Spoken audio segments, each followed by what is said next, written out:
I feel that I'm irrelevant now. काम, पहचान, नाम, जिंदगी के हर पहलू में redundant, replaceable. ऐसा नहीं कि मैंने कभी इसे बदलना नहीं चाहा। वक्त की हर साजिश का एक नई कोशिश के साथ जवाब दिया है,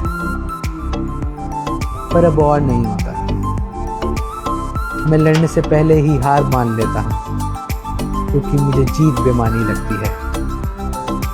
मैं ये सच जान चुका हूँ कि दुनिया यूज एंड थ्रो से चलती है और मैं यूज हो चुका हूँ। बस इसी पे कुछ लिखा था मैंने, तो सुनाता हूँ कि ये समझ कि ये कोई बहाना नहीं, कि मुझे आकर भी अब कुछ आना नहीं।